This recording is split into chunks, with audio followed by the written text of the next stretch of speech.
सभी का हमारे YouTube चैनल पे एक बार फिर से स्वागत है। तो साथियों, आज के हमारे इस वीडियो का जो टॉपिक है वह है साथियों गुणवत्ता उपकरण। मॉड्यूल 8 पे बात करेंगे क्वालिटी टूल्स। यह जो है साथियों ITI ऑल ट्रेड के लिए जो कि फर्स्ट ईयर में तैयारी कर रहे हैं, और first year ITI all trade किसी भी ट्रेड से हैं एम्प्लॉयबिलिटी स्किल्स की। एम्प्लॉयबिलिटी स्किल्स के मॉडल पेपर के बारे में बात करेंगे। वो क्वेश्चन जो सबसे महत्वपूर्ण क्वेश्चन है, और आप सभी को पता है कि साथियों आपका जो फर्स्ट ईयर में पढ़ने हैं वो 8 मॉड्यूल की तैयारी करनी थी नए सिलेबस के अनुसार, और आपको वही क्वेश्चन पूछे जाएंगे जो हमने इसमें आपको हम बताने चल रहे हैं। और ये सारे महत्वपूर्ण क्वेश्चन है साथियों, टॉप क्वेश्चन जो इस चैप्टर से हमने वही निकाले हैं। और चलिए हम बता दें, पहला जो टॉपिक है इसमें हमने 45 क्वेश्चन सॉल्व कराए थे, दूसरे से 46 हुए थे, और तीसरा संचार कौशल से 35 क्वेश्चन, चौथे से साथियों 25 क्वेश्चन हुआ था, उद्यमिता कौशल से पाँचवें साथियों आपके 17 क्वेश्चन हुए थे, छठे से आपके 17 क्वेश्चन हुए थे, और सातवें मॉड्यूल से आपके 9 क्वेश्चन हुए थे। और आज लास्ट मॉड्यूल हम बात करेंगे लास्ट मॉड्यूल के बारे में। अगर आपने अभी तक तैयारी नहीं की है तो प्लेलिस्ट पे जाइए, ये सारे वीडियो आपको मिल जाएंगे, नहीं तो आप पर्सनल व्हाट्सएप में मुझे कमेंट करिए, मैं आपको लिंक भेज दूंगा, आप वहाँ से देख सकते हैं। तो चलिए क्वालिटी टूल से जो भी क्वेश्चन पूछे जाते हैं उससे हम बात करते हैं। साथियों बहुत महत्वपूर्ण टॉपिक है, इससे जो भी अच्छे क्वेश्चन है उसके बारे में हम बात करेंगे। तो प्लीज़ अगर चैनल पर नए हैं चैनल को सब्सक्राइब कर ले। अगर आपका कोई डाउट हो तो आप हमसे कमेंट बॉक्स में व्हाट्सएप का लिंक है, आप वहाँ से ज्वाइन होकर हमसे बात कर सकते हैं। चलते हैं पहले क्वेश्चन पर बात करते हैं। पहला क्वेश्चन है साथियों, फिश बोन चार्ट को के रूप में भी जाना जाता है। जो फिश बोन चार्ट होता है साथियों, उसे हम किस रूप में जानते हैं उसका नाम को आपको बताना है। तो फिश बोन के चार्ट को साथियों हम कॉज एंड इफेक्ट डायग्राम अर्थात कारण और प्रभाव के आरेख के नाम से भी जानते हैं। तो पहला राइट आंसर होगा। दूसरा है PDCA cycle, P stand for. साथियों PDCA जो साइकिल होगी, जब आप कंपनी में जाएंगे वहाँ पे आपको देखने को मिलेगा। PDCA क्या होता है, जब भी हम कहीं कोई नया नियम बनाते हैं तो एक PDCA एक साइकिल होती है। P से होता है साथियों प्लान, D से होता है डू, C से होता है चेक, A से होता है एक्ट। मतलब किसी भी काम को करने से पहले हमें प्लान करना है, फिर उसे करना है, फिर उसे क्या करना है, चेक करना है कैसे हुआ है, फिर अगर हमारा प्लान जो है सही हुआ फिर हम उसे एक्ट को लागू करेंगे। तो PDCA का जो फुल फॉर्म होता है प्लान डू चेक एक्ट। तो इसमें से P से पूछा है तो P से क्या हो जाएगा साथियों, प्लान हो जाएगा। चलते हैं अगले क्वेश्चन पे बात करते हैं। अगला क्वेश्चन नंबर 3 है QMS का फुल फॉर्म। QMS का फुल फॉर्म पूछे साथियों, ये भी है आपके कंपनी में ही ये भी यूज होता है, क्वालिटी मैनेजमेंट सिस्टम। QMS को क्वालिटी मैनेजमेंट सिस्टम के नाम से जानते हैं। अगला वही क्वेश्चन पूछ लिए गए जो अभी हम चर्चा किए थे, PDCA plan do check act. तो यहाँ पे आप देख सकते हैं कहाँ पे प्लान डू चेक एक्ट, ये है साथियों ऑप्शन बी राइट आंसर हो जाएगा।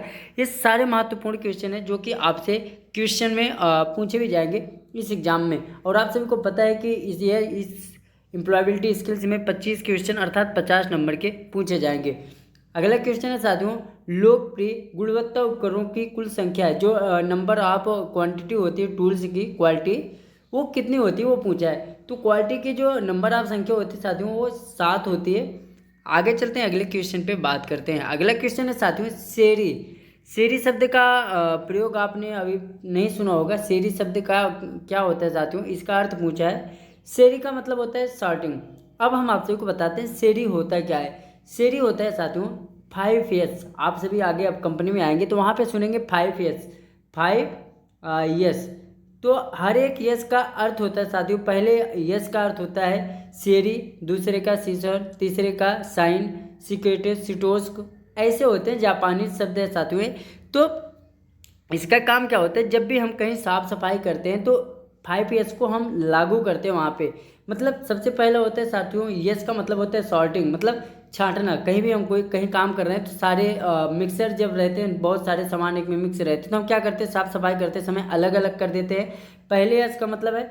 दूसरे यस का जो मतलब है साथियों सेट इन ऑर्डर, मतलब हम जब अलग अलग करेंगे और सभी चीज़ों को हमने क्या किया अलग अलग बढ़िया से रख लिया, set in order, order wise रख दिया। तीसरे यस में क्या होता है, ऑर्डर वाइज रखने के बाद साइन मतलब चमकाना, हम उसे क्या करते हैं चमका देते हैं, मतलब बढ़िया से उसे साफ कर देते हैं। अगला जो होता है साथियों सिकेट्सु मतलब सिटोस्को। उसमें क्या होता है, उसमें हम एक नियम बनाते हैं कि इस चीज़ को हम यहाँ पे रखेंगे। जैसे हमने एक कंप्यूटर लिया, वहाँ पे हमने बताया कि यहाँ पे मॉनिटर रहेगा, यहाँ पे यूपीएस रहेगा, यहाँ पे माउस रहेगा, यहाँ पे कीबोर्ड रहेगा। तो इस प्रकार से एक हम स्टैंडर्ड बनाते हैं। उसके बाद लास्ट में जो आता है साथियों, वो आता है आपका सिटोस्को मतलब लागू करना। जो हमने नियम को बनाया उसे लागू करना जो है साथियों, वो पांचवा यस के अंतर्गत आता है। तो पहला यस पूछा है साथियों, पहला यस का मतलब होता है सीरी का मतलब सॉर्टिंग। तो आई होप आपको ये 5 यस भी समझ में आ गए होंगे।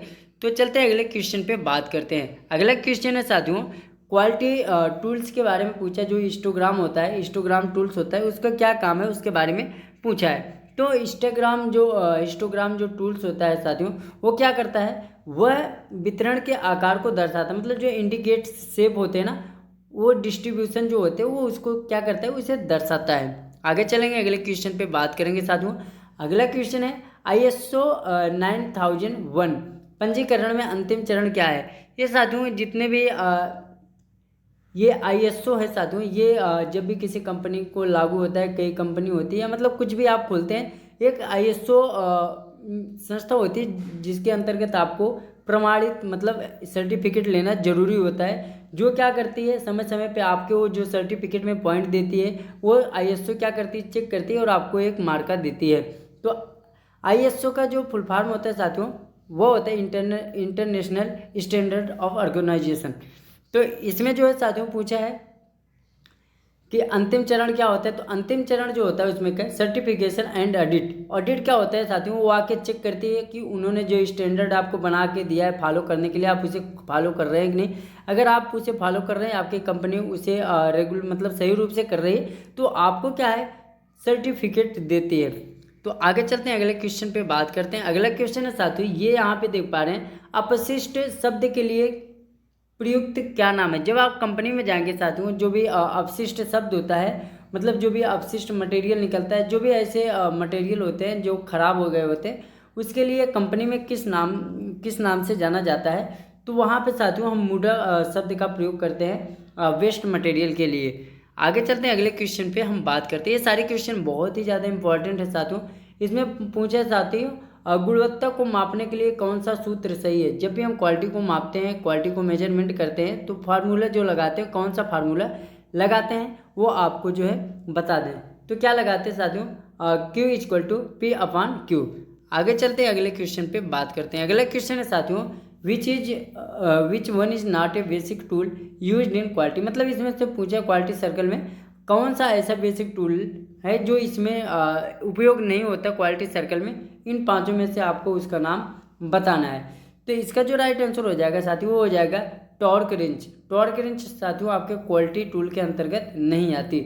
टॉर्क जो होता है साथियों, वो प्रोडक्शन या ऑपरेशन के अंतर्गत आती है। अगले क्वेश्चन पे बात करते हैं। अगला क्वेश्चन है, कौन सा प्रमाणित ISO मानक नहीं है। ISO का इसमें से पूछा है कि कौन सा मानक है जो कि इसमें गलत दिया गया है, जो मानक ISO के अंतर्गत नहीं आता। तो कौन सा मानक है साथियों, आपको बताना है। तो कौन सा मानक है, ISO 9010 जो है वो ISO के अंतर्गत नहीं आता। ISO 9001, ISO 9002 और ISO 9003 ये सारे जो है मानक के अंतर्गत आते हैं।